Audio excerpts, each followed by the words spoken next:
Chava Shendel. Elana's parents chose well when they named her Chava Shendel. A beautiful life. Her very name means a beautiful life. 2 weeks ago, Elana summoned me to her bedside. As always, she was thoughtful and deliberate in her planning. And she explained to me there that she didn't like when multiple speakers took the podium at funerals. She wanted it more straightforward, more simple. And so she asked me as her rabbi to give the one and only eulogy. I can't help but imagine that this was also Elana's way of showing equal love to all of her family and friends. Any one of you could and do speak so beautifully about Elana's character, her friendship, her inspiration. I hope that you will find your sentiments mirrored in these few words. The Maggid of Dubnov tells this story of pain and beauty. Once there was a king who came upon a magnificent ruby. The gem was one of a kind. No equal could be found throughout all the lands. He had the ruby set into his ring, and he wore it proudly. One day, by chance, the gem sustained a deep scratch. The king called in the finest jewelers and cutters from throughout the lands, and he offered them a great reward if only they could remove the imperfection from that gem. Hard as they tried, none could repair it. No one could restore the ruby to the way it used to be. The king was brokenhearted, until after some time a gifted lapidary came to him and said with confidence, "I can make this rare gem even more beautiful than it originally was." The king was impressed with the man's confidence and entrusted the precious stone to his care. And the man kept his word. With a skilled and steady hand, the jeweler etched a small rosebud right above the place where there was a scratch. And what was once seen only as a flaw now became the stem of the delicate blossom. The king and all who looked upon the ruby could see that somehow now it was even more precious, even more rare than it was before. Elana Waldman was a true craftsman of the spirit. Her life came with unwanted and undeserved knocks. But with skill and with grace and with confidence and wisdom, Elana worked around the wounds of life to create a portrait of beauty and strength.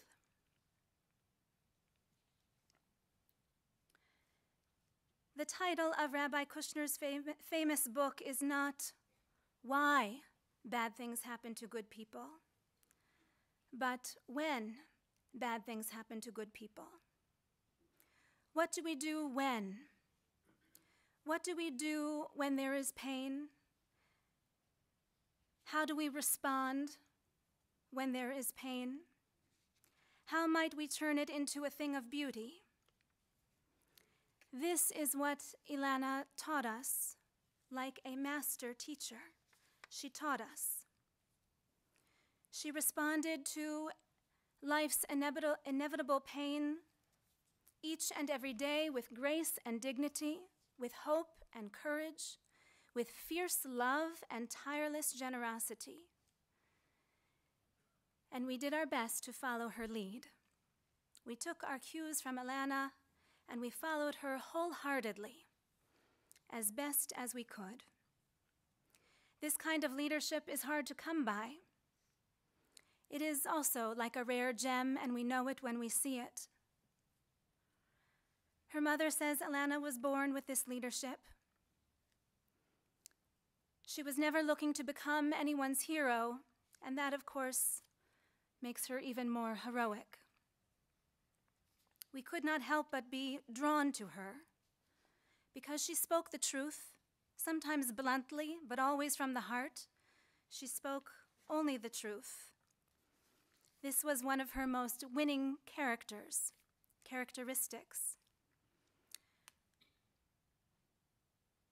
One friend, Jordan Banks, says Elana could be stubborn and opinionated, and she would be the first to admit it. She knew what mattered and what didn't. She knew what she believed to be right, and as a result, she didn't suffer fools lightly, and she loved to engage in debate. When Jordan saw this in Elana, he thought she might just be the right match for Mark. He remembers, I picked her up to take her over to Mark's house for one of their first dates, and after a full ride of animated conversation, I remember thinking, oh boy, Mark is going to have his hands full.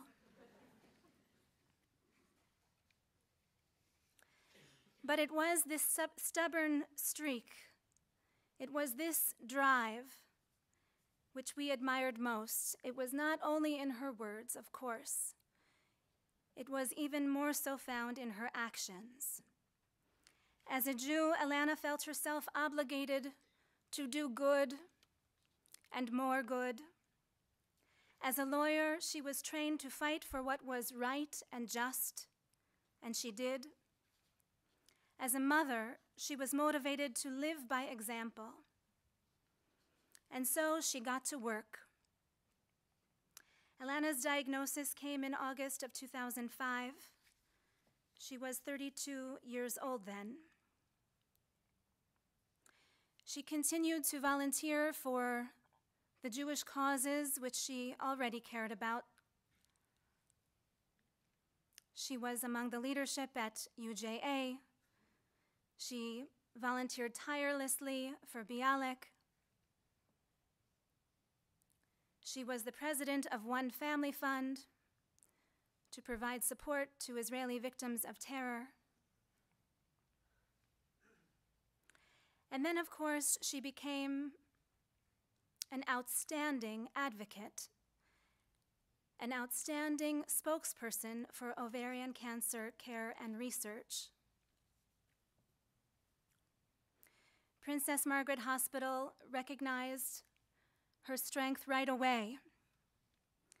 The doctors and nurses saw it immediately and invited her often to speak at conferences to promote clinical trials. She became the Princess Margaret Hospital poster girl. And we have heard her words and seen her face over and over again. She was honored by the Israel Cancer Research Fund. A year ago, the Queen's Diamond Jubilee Award was granted to her by the Canadian government. They acknowledged her as the founder of It's Time to Shout.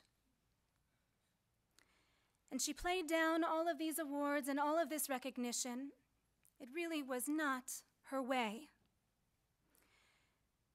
But she accepted those awards, and she used those platforms because she could see that it was making a difference. In 2007, she started a blog. At first, she resisted this invitation too, because in many ways, Elana was a private person. But when she saw how it was really helping people by the thousands, she continued.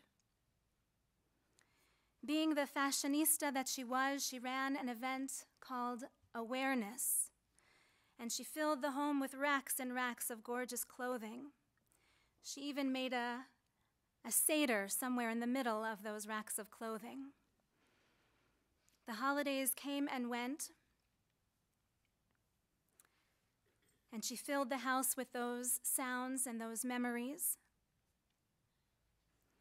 And she continued on in her efforts for change.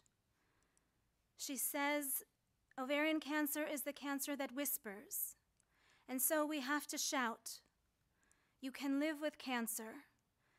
It doesn't have to overtake your life, Elana says. It doesn't have to overtake who you are, she says. Yes, a lot has to change, but I am happy, and I am lucky, and I have a good life, and I have a full life. You can live this wonderful life, despite a terrible disease.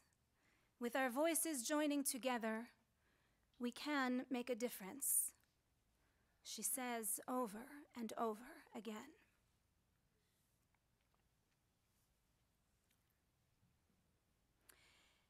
And also on that blog, she spoke of simple pleasures.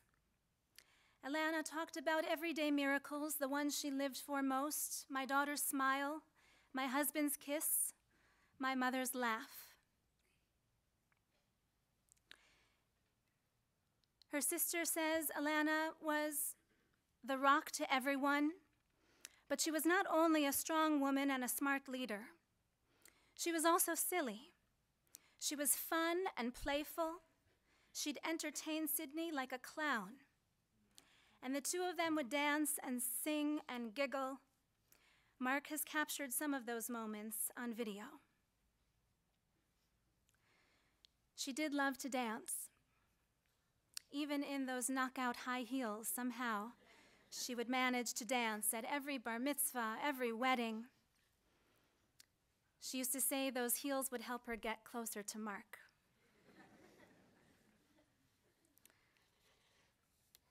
They traveled to those romantic places that Elana dreamed of going to one day.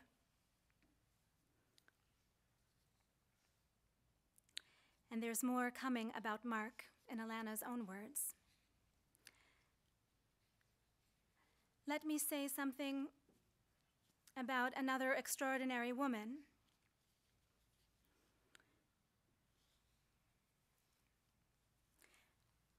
Elaine fought cancer twice and won. And she remembers that when Elana got sick, she promised that she would be with her for the entire journey. And you were. Her pain was your pain. You walked with her every step of the way. Elana was as graceful and as strong as she was because she watched you be graceful and strong.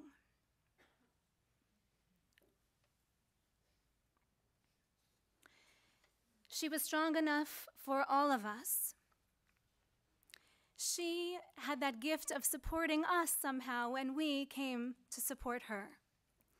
She welcomed us into her circle. She embraced us with her encouraging words and with her winning smile.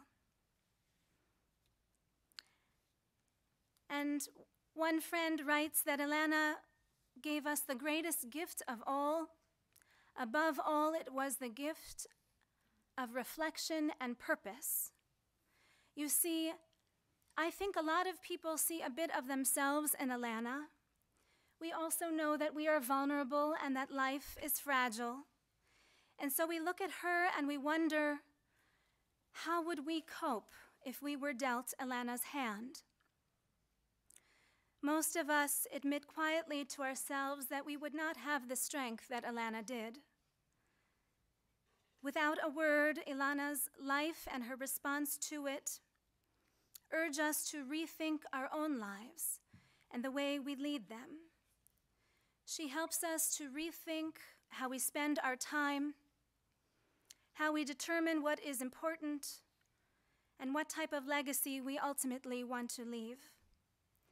Elana's battle has been an unintended forcing function for thousands of people to face their own mortality, to engage in some form of introspection, and to recalibrate their life's path. One person has profoundly changed the lives of so many others, and we are grateful.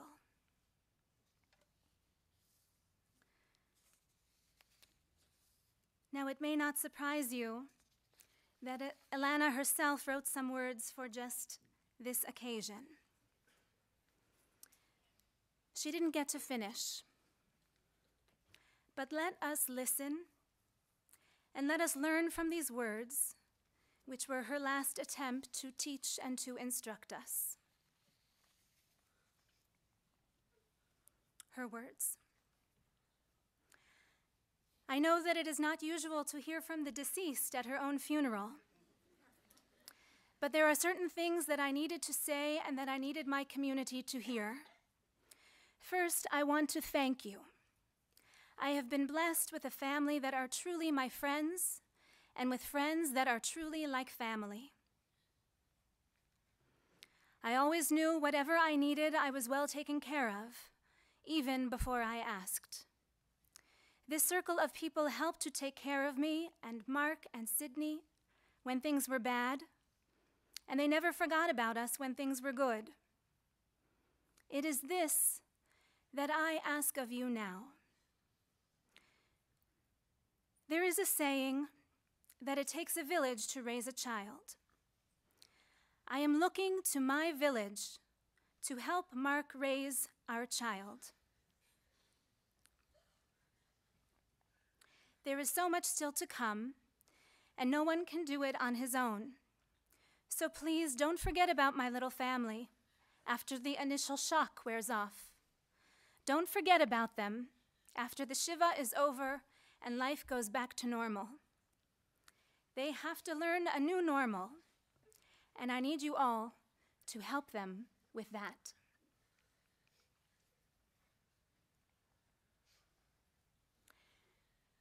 And now I want to take this time, Elana writes, to point out that Mark has been a truly amazing husband, always stoic, never complaining.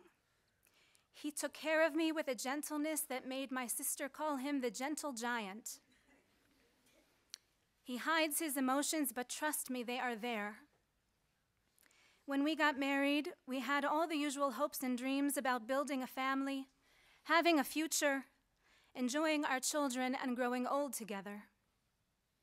He was robbed of many of those memories and never seemed to be bitter about it. I used to tell him I was sorry he got the short end of the stick when he married me, and he would just say that he wouldn't have it any other way. What can you say about a man who loves you when you are cranky and unable to be a real partner to him?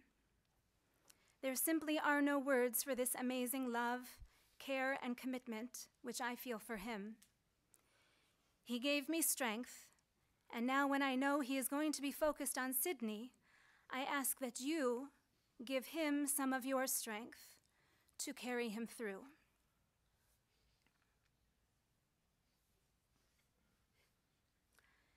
And the last paragraph reads like this. I can't believe I have to write this next part. Sydney, you are truly my favorite person in the world. When I gave birth to you, you gave me life. You made me a mother. You gave me a purpose and showed me all the things that are truly important in this world. No matter what was going on, you made my heart smile with your sweetness, your innocence, your kindness, and your empathy. You are such a caring child. I don't want you to ever lose that nature.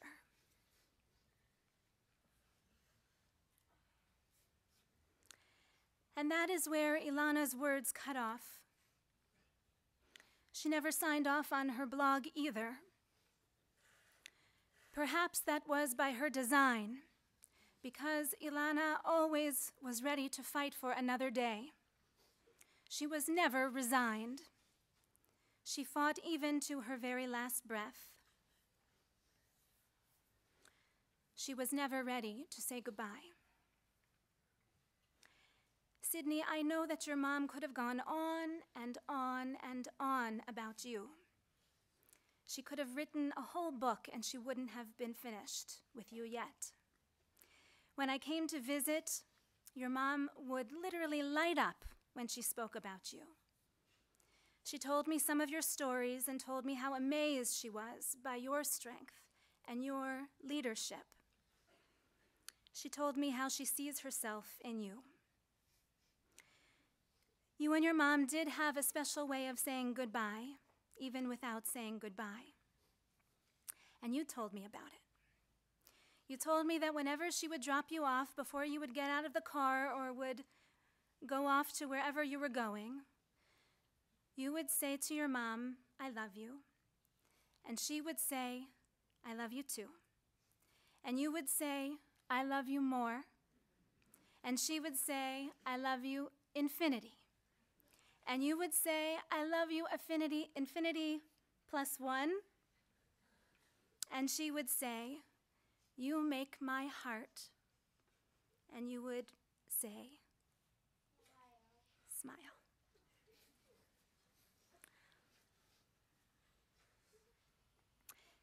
This was your special way of saying goodbye without having to say goodbye. Elana wanted these to be the very last words she spoke on earth. Sydney, you say you are sad because your mom was the boss and now she's gone.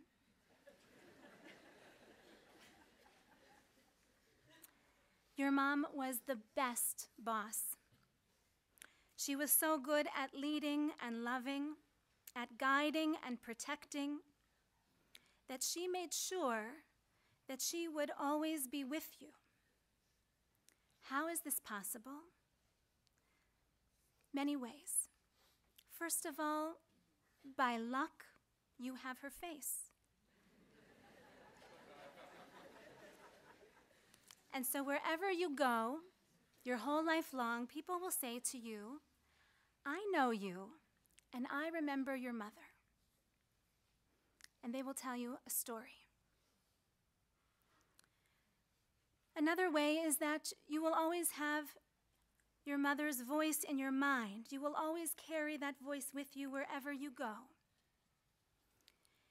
You also have a beautiful and strong house built around you, with all of her extra touches, all of those beautiful photographs that she set just in place for you.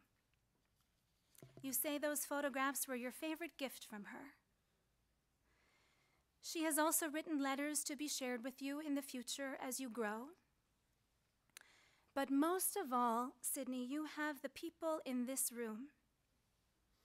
You might not be able to see them all yet, but you feel their presence, and they will make their presence known to you throughout the years ahead. These are people who loved your mom as much as you do. And so if you should forget from time to time as you grow, you don't need to worry. If you want to feel closer to your mother again, all you have to do is ask any one of these good people, "Please tell me a story.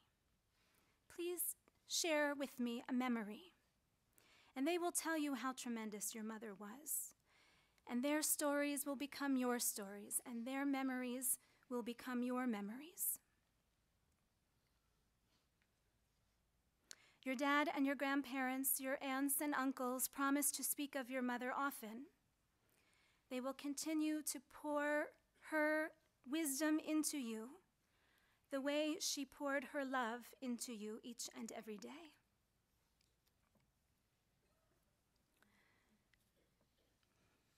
Elana would not have liked that I went on for so long.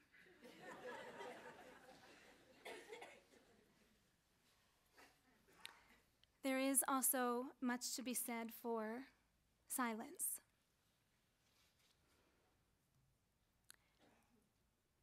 Each one of us has come with a prayer for you, Sydney, and we offer it in our own silence, that your mother's memory will continue forever to be a blessing for you. We pray also for this tremendous family, which Elana loved, her extended family, her friends who were like family. We pray that her memory will be a blessing for you as well. We pray that Elana's inspirational model will be a blessing to this Jewish community which she served and which she so treasured. And we pray that her inspirational voice will continue to lift up all of humanity, which she also served with compassion and determination. Zichrona livracha, she will forever be a blessing.